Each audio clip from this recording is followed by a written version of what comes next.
My 21-year-old brother, Andrew, stole my debit card while I slept and blew $9,000 on frivolities. My mother, Sharon, defended him, saying he was just a kid. I didn't argue, so I simply called the estate lawyer and set a trap they never saw coming. The account he drained wasn't mine, it was the one that would cost him his $250,000 inheritance. This is where the story truly begins, and you won't want to miss what happens. Make sure you're subscribed to see it through to the end. We're always curious. Where in the world are you all watching from today? Let us know in the comments. The flu had settled into my bones with a vengeance. For 2 days, I'd been a miserable heap on my sofa, cocooned in blankets, surviving on tea and grainy daytime television. At 29, I rarely got sick, but when I did, the world stopped. My job as a university archivist required meticulous focus, something impossible when my head felt like it was stuffed with cotton. I'd emailed my department, taken the week off, and surrendered to the fever. It was in this vulnerable, half-lucid state that the first text message alert chimed from my phone on the coffee table. I ignored it. Then it chimed again, and again. A rapid, insistent ding-ding-ding that cut through my feverish haze. With a groan, I leaned over, my muscles screaming in protest. The screen was a blinding wall of notifications from my bank. Alert! Your debit card has been used for a purchase of $2,450 at Solo Luxury Sneakers. Alert! Your debit card has been used for a purchase of $1,899 at Apple Store.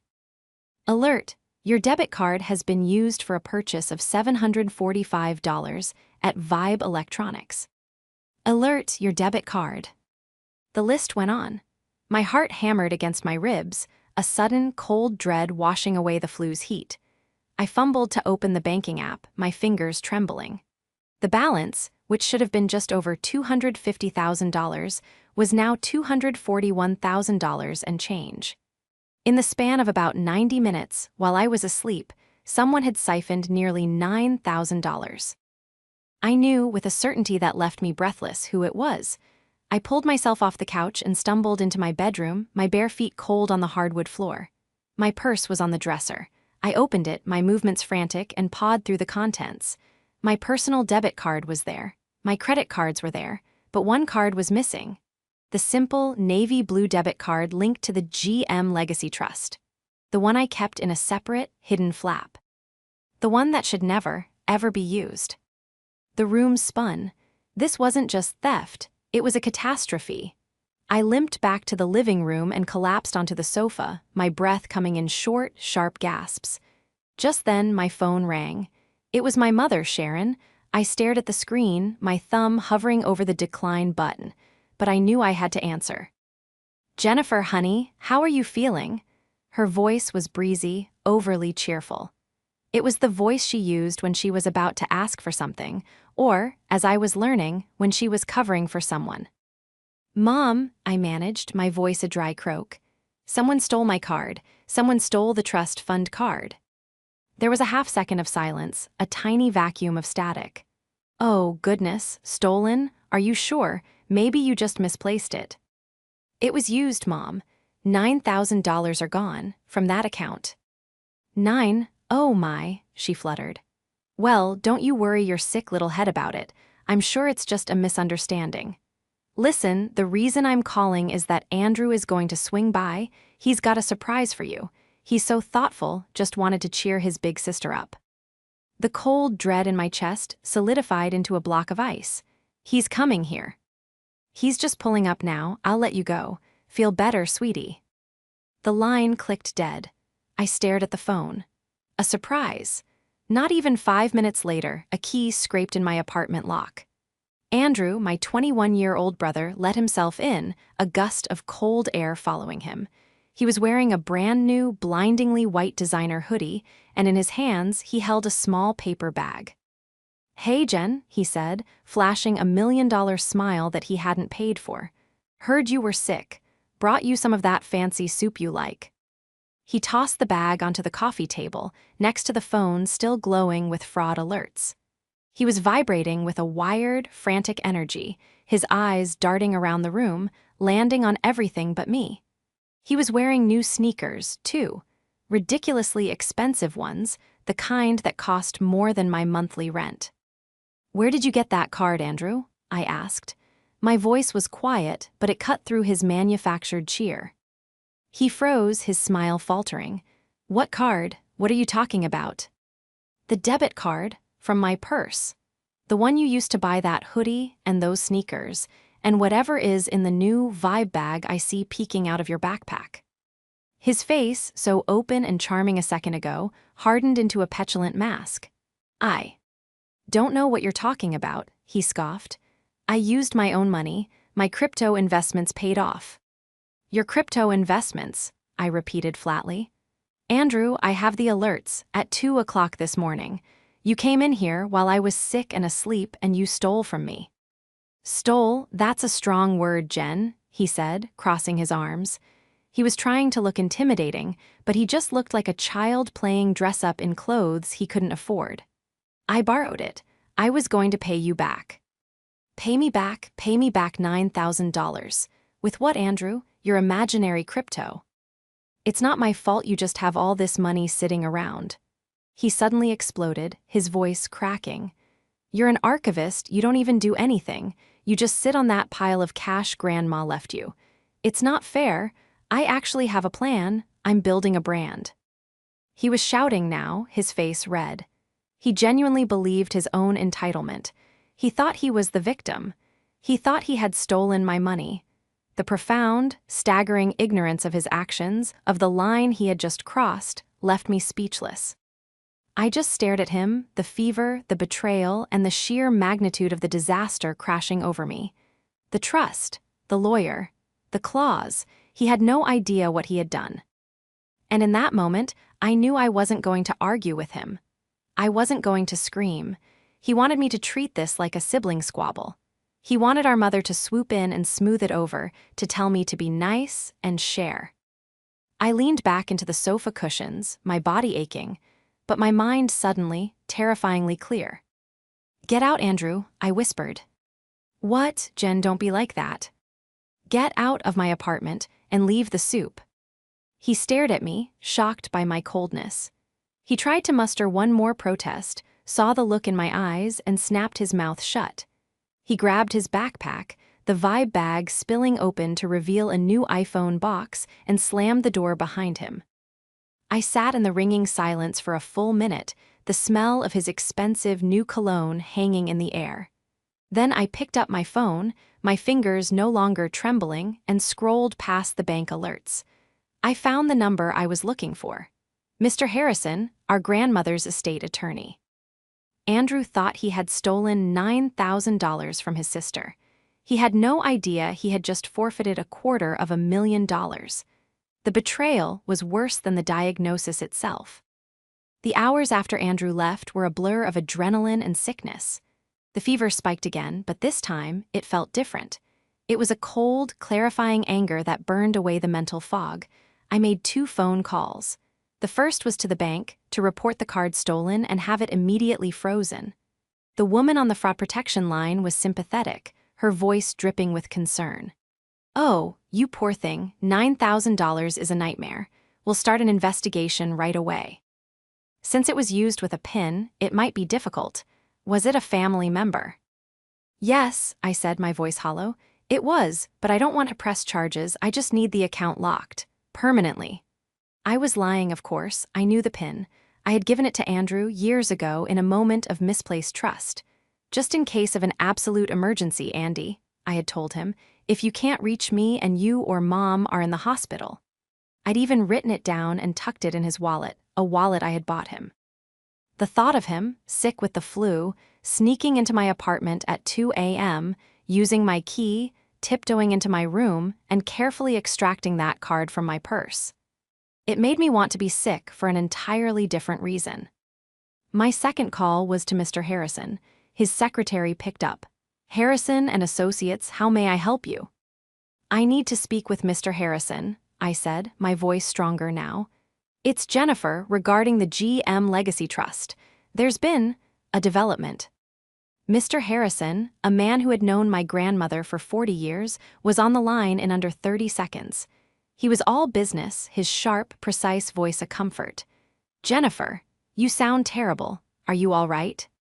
"I have the flu, Mr. Harrison, but that's not it. I need to report an unauthorized withdrawal from the trust by the beneficiary." There was a heavy sigh on the other end of the line. "Andrew," he stated, "it wasn't a question." "Yes, $9,000 in a single night. Designer clothes, electronics, frivolous by any definition." "I see," Mr. Harrison said. The temperature of the call dropped 10 degrees. "Jennifer, you know what this means. Your grandmother was specific. She was a hawk." "I know what it means," I said, staring at the wall. "I'm looking at the trust document right now. I've been the trustee for 2 years and I've guarded this thing. I've sat through Mom's hints and Andrew's tantrums, and he just did it." "The forfeiture clause," Mr. Harrison said gravely. "Section 4, subsection C.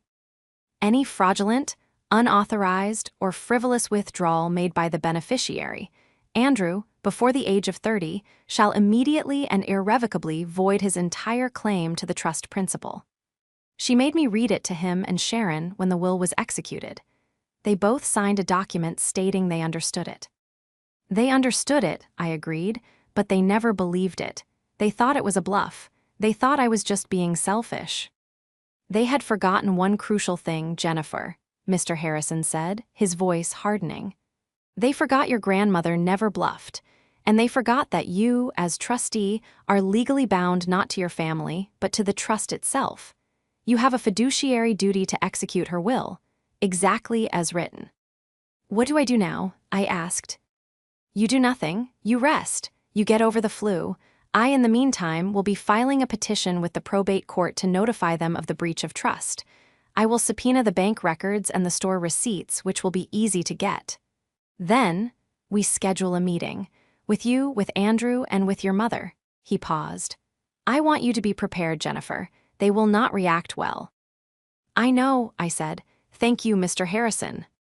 I hung up and fell back against the cushions. They had forgotten. They had forgotten who my grandmother was. They thought she was just a sweet old lady who left them some money. They forgot she was the woman who built a real estate empire from nothing, who could spot a liar from a mile away, and who loved her family but was not blind to their flaws. And they had definitely forgotten that I was her granddaughter. The rest of the day was quiet. My phone buzzed with texts from my mother. "Andrew is very upset. You really hurt his feelings, Jennifer." Followed by, "He said he was going to pay you back. You know how he is with his projects. You should be more supportive." And finally, "He's just a kid, Jen. You have so much and he has nothing. You need to stop overreacting and call him." I read each message, my thumb tracing the screen, and I felt nothing. The emotional tap I had spent my entire life leaving open for them, the one that poured out empathy, excuses, and my own savings to cover their emergencies, had just run dry. He's just a kid. A 21-year-old kid who had just committed grand larceny. My mother, Sharon, was the architect of this.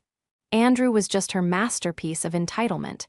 I thought back to every time she'd borrowed a few $100s from me to cover his credit card bill. Every time she'd convinced me to co-sign a lease he'd eventually break.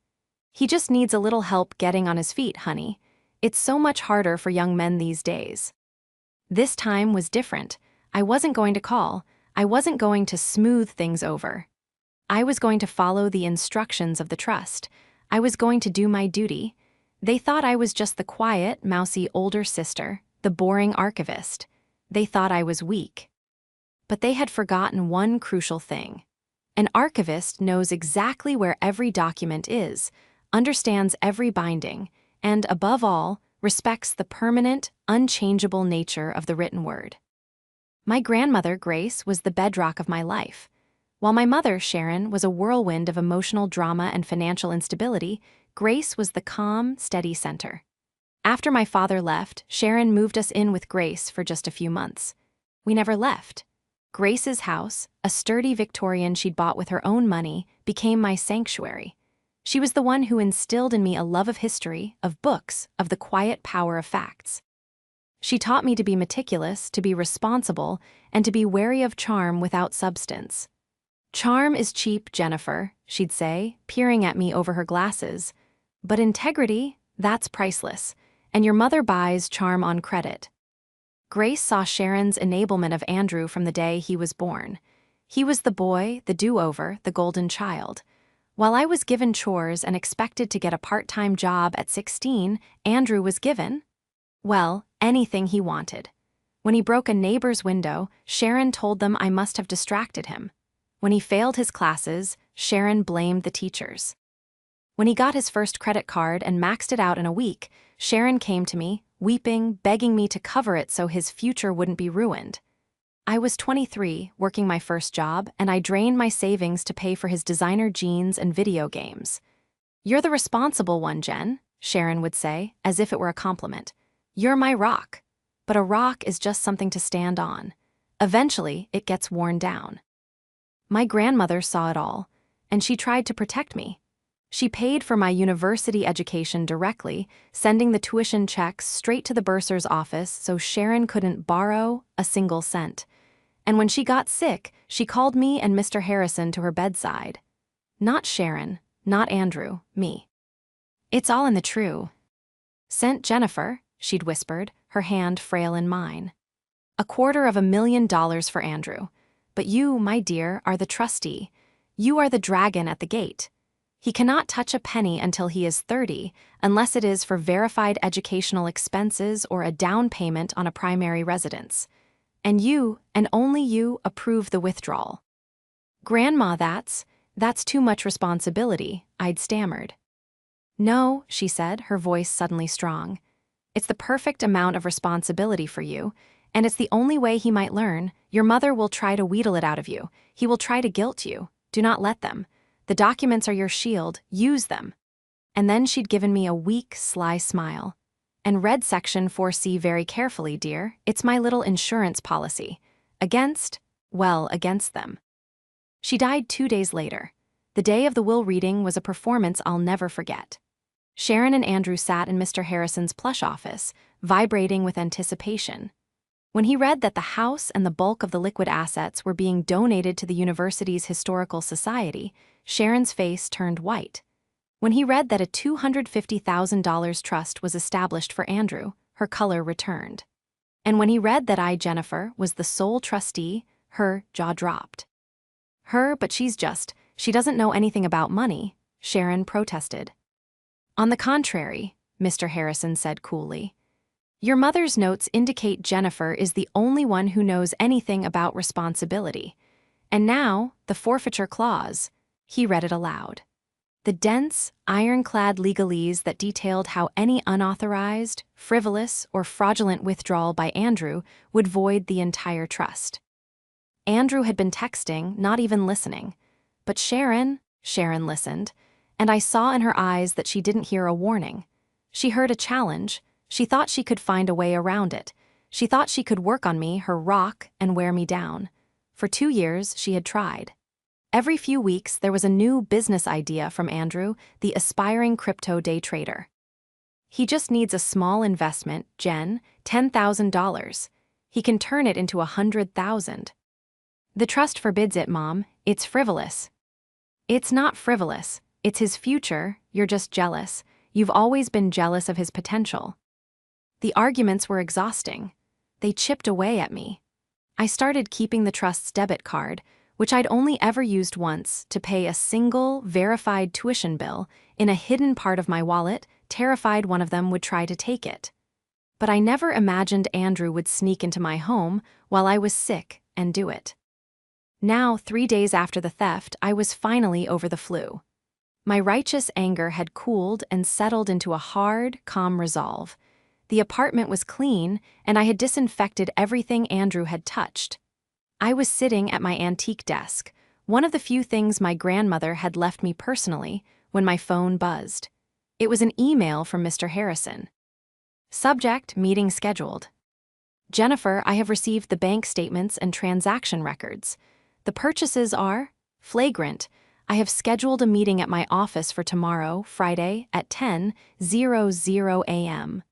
I have summoned your mother and brother. Their attendance is mandatory. Please be prompt."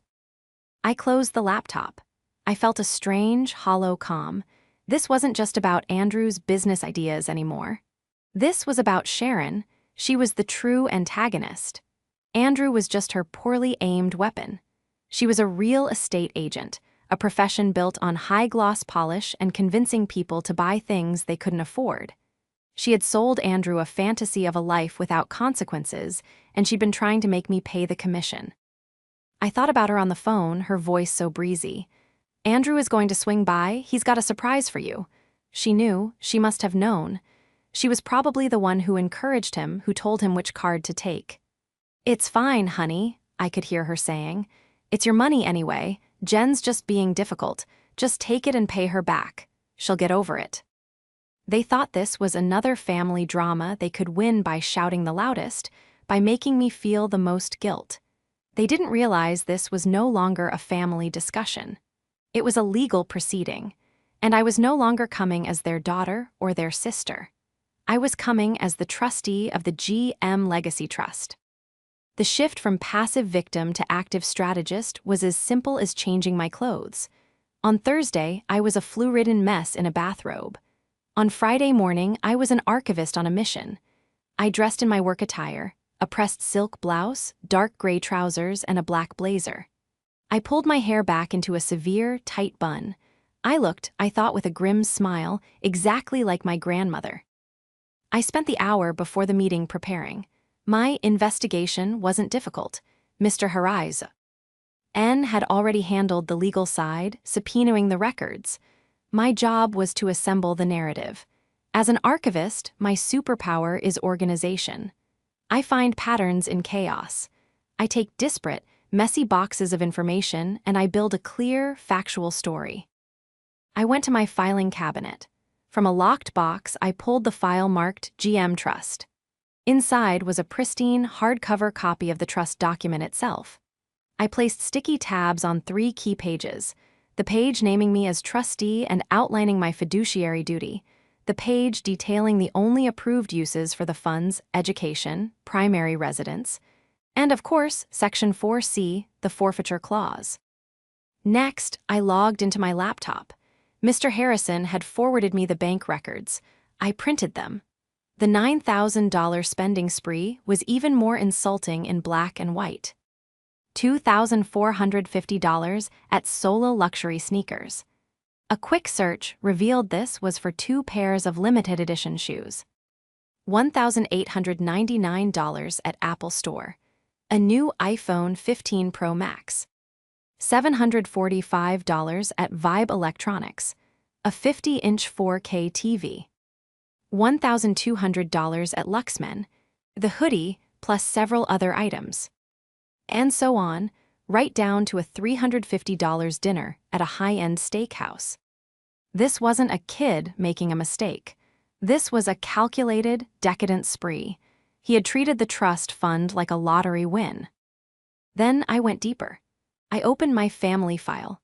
For the past 2 years, ever since Sharon had started her campaign of financial harassment, I had been keeping records. I printed the email from her, dated 6 months ago, with the subject line "Andrew's Big Idea," where she'd outlined his crypto plan and asked for a $10,000 loan from the trust. I printed my reply, where I had attached a PDF of the trust's frivolous spending clause and formally denied the request. I also printed the text message exchanges. "Sharon, Jen, Andrew's car broke down. He needs $1,500 for the repair. Please, honey, just this once." Me, Mom, the trust can't pay for that.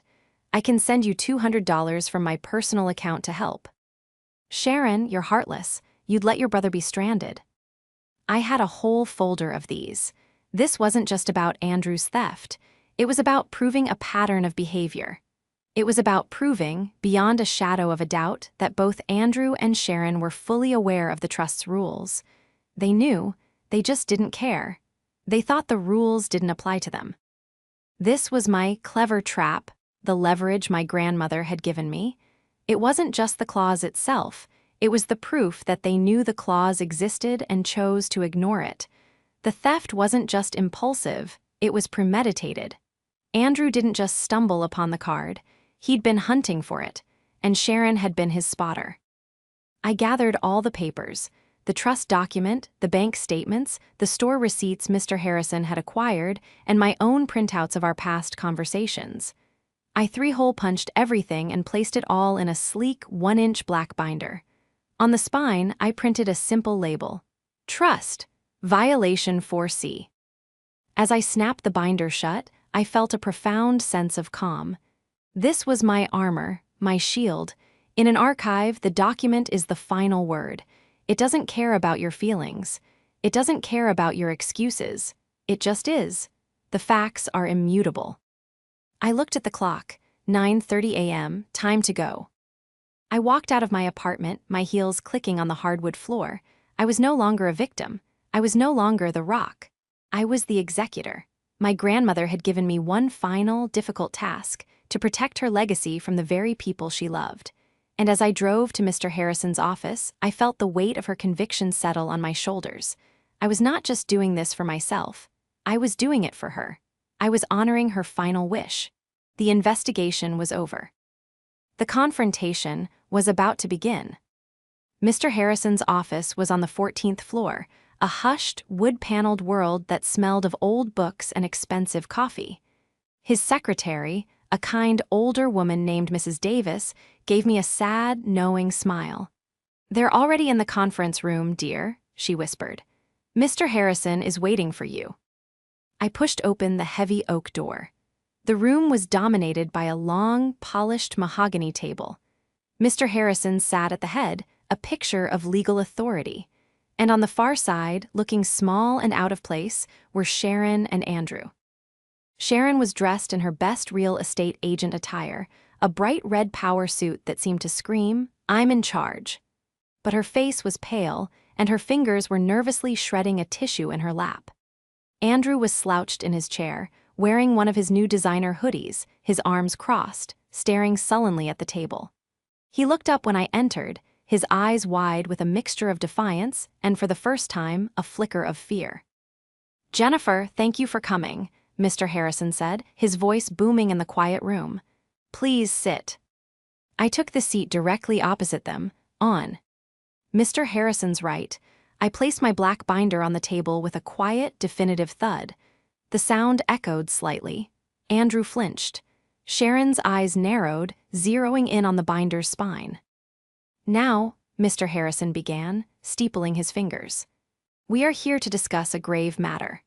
On the night of October 28th, a sum total of $9,194 was withdrawn from the GM Legacy Trust via the trust's debit card." "It was a misunderstanding," Sharon immediately interjected, her voice high and strained. "Andrew was going to pay it all back. He just got a little overeager with an investment. Jennifer knows this. She's just being vindictive because she's always been jealous of him." I said nothing. I simply opened my binder. "Sharon, I must ask you to remain silent until I am finished," Mr. Harrison said, his tone icy. "This is not a family discussion. This is a legal review of a breach of trust." "Andrew," he said, fixing my brother with a stare, "did you or did you not take the debit card from your sister's purse and make these purchases?" Andrew sank lower in his chair, his face flushing red. "She wasn't using it," he mumbled. "It's my money anyway. Grandma left it for me." "Wrong," I said. My voice was low and clear, and it silenced the room. Both of them stared at me. "What did you say?" Sharon snapped. I turned to the first tab in my binder. "I said, wrong," I repeated, looking directly at Andrew. "Grandmother did not leave you any money. She left money in a trust that I am legally bound to manage according to her explicit written instructions. It is not your money. It is the trust's money, and you, as the beneficiary, have zero access to it until you are 30, unless I approve a withdrawal for education or housing. That is the law." "Don't you dare quote the law at us, Jennifer." Sharon stood up, her chair scraping back. "This is a family matter. You're trying to steal your brother's inheritance." "On the contrary, Sharon," Mr. Harrison cut in, his voice sharp as a razor. "Jennifer is the only person in this room protecting that inheritance, or rather she was." He picked up a sheaf of papers. "These are the bank statements, and these are the store receipts." Solo luxury sneakers. Luxmen. Andrew, would you categorize these purchases as educational expenses? Andrew said nothing, just stared at his new, very expensive shoes. This is ridiculous, Sharon huffed, sitting back down. So he made a mistake, he's just a kid. He'll apologize, we'll pay the money back, and you can just unfreeze the card. Jennifer, tell him we'll pay it back. I'll get a loan. It doesn't matter, I said softly. What do you mean, it doesn't matter? She demanded. I turned to the second tab in my binder and pushed it across the table toward them. It was the printout of the email from 6 months ago. My email, formally denying their request for crypto money with the relevant clause from the trust attached. You knew the rules, I said, my voice void of all emotion. You knew the trust forbade frivolous spending. You knew I, as trustee, had already denied this exact type of withdrawal, and you did it anyway. That makes this mistake, as you call it, not just a mistake. It makes it fraud. The word fraud hung in the air. Andrew's head snapped up. Sharon went white. Fraud, she whispered. You wouldn't send your own brother to jail, would you? I don't have to, I said. I turned to the final tab in my binder. I slid it out, a single, pristine page. You're still forgetting about Grandma. You thought this was about me. You thought you just had to bully me. You forgot about Section 4C. I pushed the page in front of them. Mr. Harrison, I said, would you please read the forfeiture clause, the one you read to them 2 years ago, the one they both signed a document acknowledging. Mr. Harrison put on his glasses. He picked up the page. As he read the dense, unforgiving legal text, any fraudulent, unauthorized, or frivolous withdrawal shall immediately and irrevocably void his entire claim to the trust principal. All the color drained from Sharon's face. Andrew's mouth fell open. He was finally understanding. Wait, void, Andrew stammered, his eyes wide with panic. Void what, like the 9,000? No, Andrew, I said, closing my binder. Void everything, the $250,000, all of it, it's gone. Sharon's reaction was terrifying. A low, strangled sound came from her throat. No, she whispered. No, you're lying, that's not real, it's a bluff. It's just a scare tactic Grandma set up. Mr. Harrison, tell her she can't do this. Mrs. Stone, Mr. Harrison said, his voice laced with pity. I am the one who drafted this document at your mother's request. I can assure you, it is no bluff. As of 2:05 a.m. on October 28th, the moment the first unauthorized transaction was proved, Andrew forfeited his entire inheritance.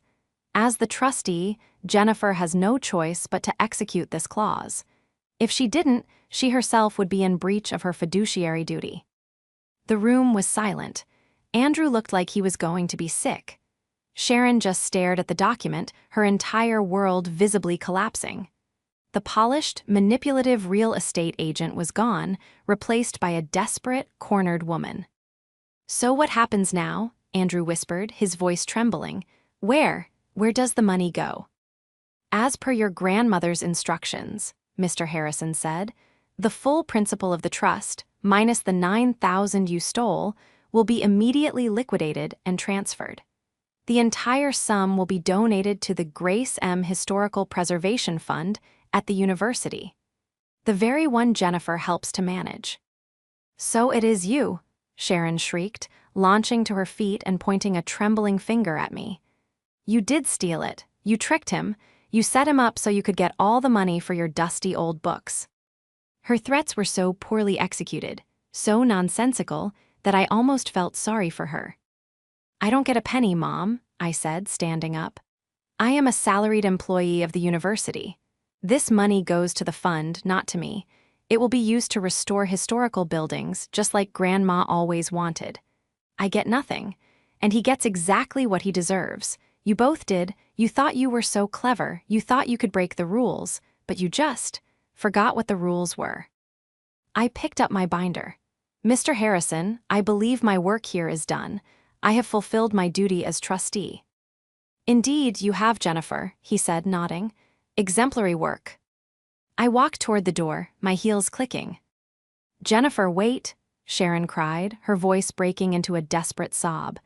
"Please, you can't let this happen. He's your brother. He's just a kid. You'll ruin his life." I stopped at the door, my hand on the knob. I turned to look at them.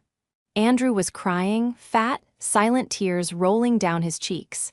Sharon was a complete wreck, her mask of superiority shattered. "He ruined his own life, Mom," I said, my voice cold and final. "And you gave him the keys to do it. The consequences are yours to share." I opened the door and walked out, leaving them alone in the conference room with the ruins of their greed.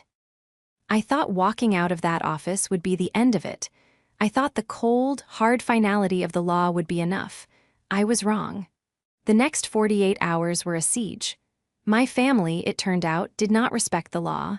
They only respected leverage. The first volley was from Sharon. She went into full-blown desperation mode. The texts and voicemails started before I even got home. They were a rapid-fire progression through the stages of her manipulative grief. First came the bargaining. "Jen, honey, I've talked to Andrew. He's going to sell everything. The shoes, the TV, we can get most of the money back. If we show Mr. Harrison we're making it right, he can reverse it. Call him. Tell him it was a mistake." I deleted it. Mr. Harrison couldn't reverse an irrevocable trust. Then came the guilt. "I can't believe you would do this to your own family. After all I've done for you. I put a roof over your head. Your grandmother would be ashamed of you, Jennifer. She would be rolling in her grave." This one made me laugh, a short, bitter bark. My grandmother would be applauding. Finally came the threats. "You'll be hearing from my lawyer. This is theft. You tricked him. You conspired with Harrison to steal that money. I will take you to court. I will tell everyone what you did. You will be ruined."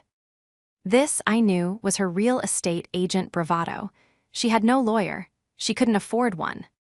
Andrew, meanwhile, was trying a different tactic. He was trying to appeal to the big sister he had stolen from. His texts were pathetic. "Jen, I'm so sorry. I messed up. I really messed up. Mom is going crazy. Please, I'll do anything. I'll get a job. I'll pay you back, I swear. Don't let them take my future away. Please, Jen, you're the only one who can fix this.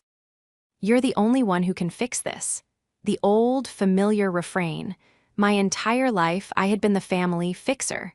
The responsible one. The one who cleaned up their messes.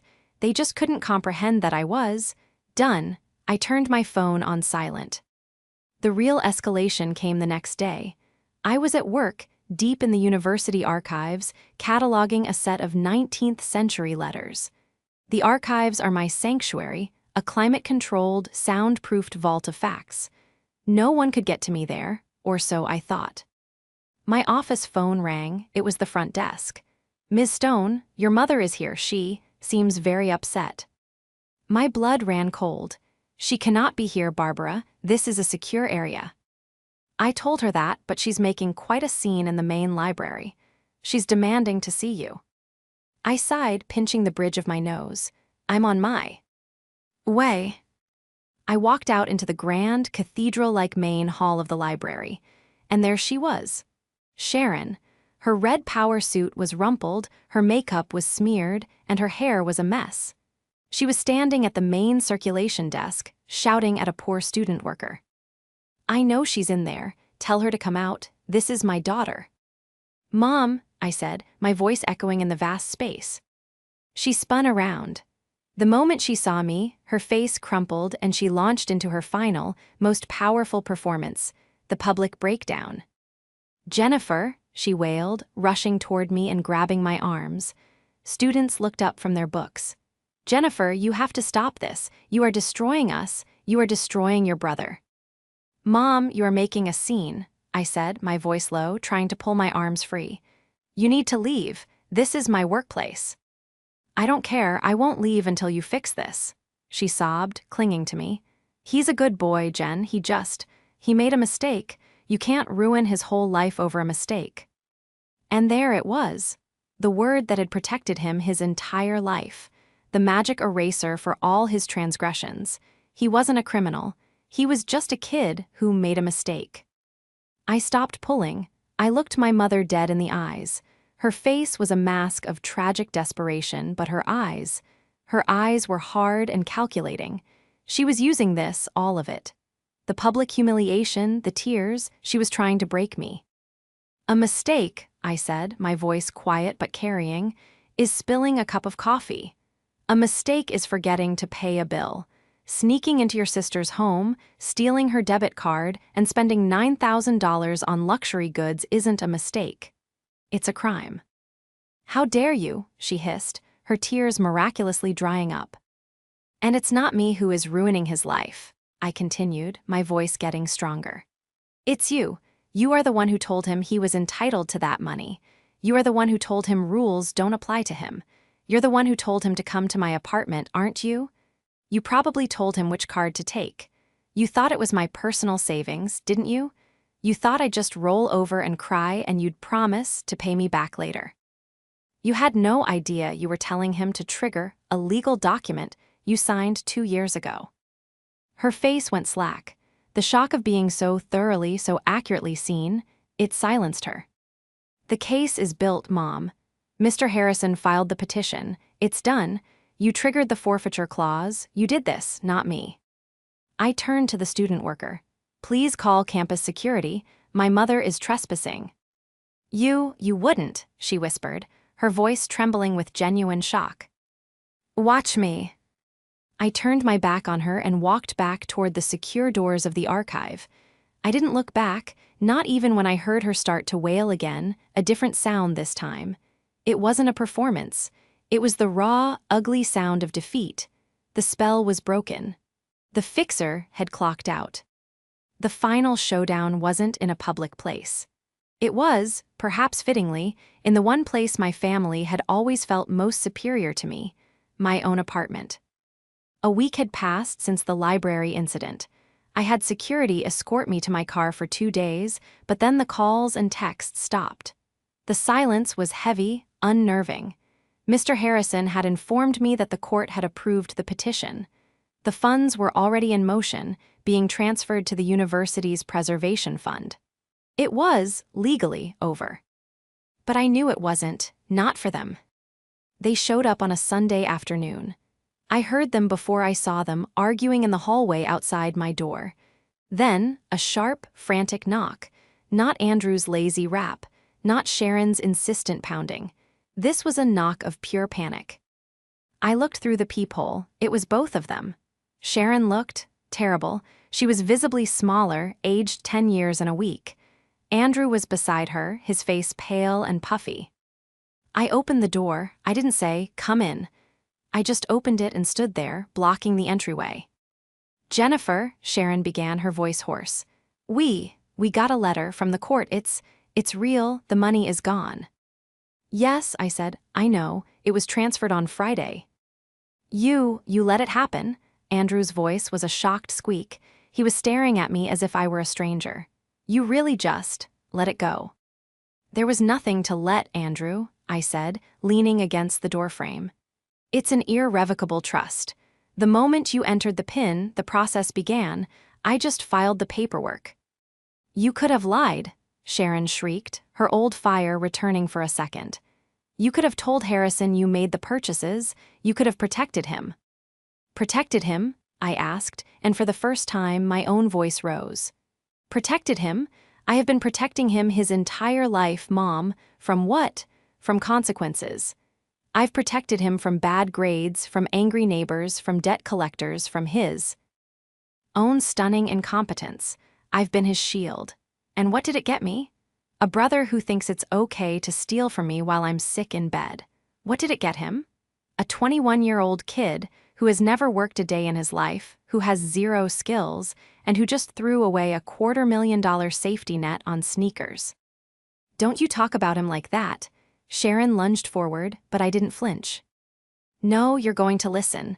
Both of you came here, you're going to listen." I pointed a finger at Andrew. You're not a crypto trader. You're not an influencer. You're an unemployed college dropout living off his mother, who in turn is living off her daughter. You're a leech.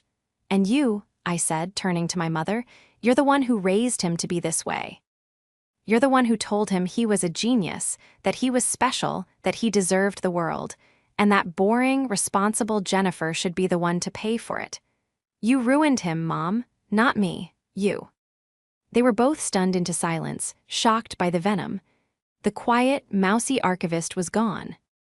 "The money is gone," I said, my voice dropping back to a cold, flat calm. "It's all in the university fund. It's going to restore the old clock tower and repair the 18th century manuscripts. It's going to do what Grandma wanted, preserve something of value." Andrew just shook his head, a single tear tracing a path down his cheek. "My life was of value," he whispered. "Then you should have valued it," I replied. "You should have read the document, you should have listened. You should have, for once in your entitled life, not been a selfish, greedy child." And then, the final, triumphant moment. Andrew, my brother, the golden child, turned to our mother. His face, which had always been full of arrogance, was now just empty, empty and angry. "You told me it would be fine," he said, his voice shaking. "You told me she was just bluffing. You told me it was my money. You told me to take it." "Andrew, baby, I thought," Sharon stammered, reaching for him. "You thought," he screamed, pulling away from her. "You thought, you cost me everything, you ruined my life." "I was trying to help you," she cried. "You never help me, you just make things worse." He turned and stormed down the hallway, slamming his fist against the wall as he went. He didn't look back. Sharon stood there, frozen, watching him go. She had lost. She had lost the money, but more importantly, she had lost him. The adoring, dependent, golden child she had built her entire identity around. He was gone, and he finally saw her for what she was, the architect of his ruin. She turned back to me, her face a hollow mask of despair. She opened her mouth, then closed it. There was nothing left to say. There were no more threats, no more tears, no more manipulation that could work. I just looked at her. "Goodbye, Mom," I said. And for the second time in my life, I closed the door on a member of my family, finally and completely at peace. The downfall of Sharon and Andrew was not a dramatic explosion. It was a slow, quiet collapse, like a house sinking into its own foundation. Andrew, stripped of his inheritance and now viewing his mother as the poison in his well, did the one thing I never thought possible. He left. He packed a bag, sold his new sneakers and iPhone for a fraction of what he'd paid, and bought a bus ticket. He went to live with our aunt, my father's sister, in another state. The last I heard, she was making him work a manual labor job, waking up at 5 a.m. every day. For the first time in his life, he was facing the cold, hard reality of existing without a safety net. Whether he would learn from it, I didn't know. But he was, at least, out of my orbit. Sharon's ruin was more profound. Her entire world had revolved around the fantasy of Andrew's future success, a success she believed was guaranteed by my grandmother's money. With the money gone and Andrew blaming her for it, her purpose evaporated. Her work as a real estate agent suffered.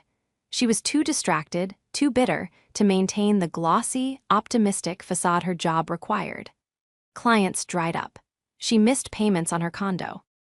6 months after our final confrontation, she was forced to sell it and move into a small, bleak rental apartment.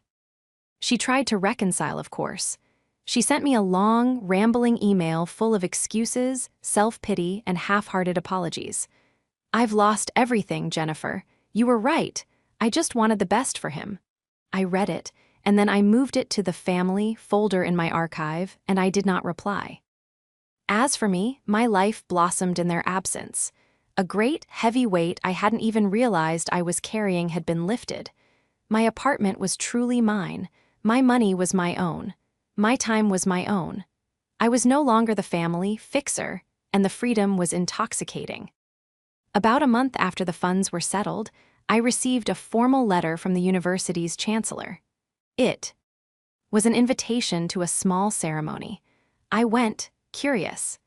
At the ceremony, they unveiled a plaque on the newly restored grand portico of the main library. It read, "These restorations were made possible by a generous donation from the Grace M. Historical Preservation Fund." My boss, the head of the archives, found me after. Jennifer, he said, shaking my hand warmly. We all heard what you did, the way you upheld the integrity of that trust. It was remarkable. Your grandmother would be incredibly proud.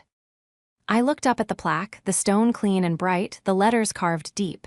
He was right, she would be. I'd had dinner with Mr. Harrison a few weeks prior. He had insisted on taking me out to celebrate. Over dessert, he'd looked at me with a sad smile. Your grandmother was a very, very smart woman, he said. She knew this would happen. She knew from the day Andrew was born that he and Sharon would try to burn through her legacy. She didn't just write that forfeiture clause to protect the money, Jennifer. What do you mean? I asked. She wrote it to protect you. She knew it was the only way to ever set you free. He was right. It was her final gift to me. It wasn't money or a house. It was a choice. It was the legal, ironclad permission I needed to finally stop being their rock and start being my own person.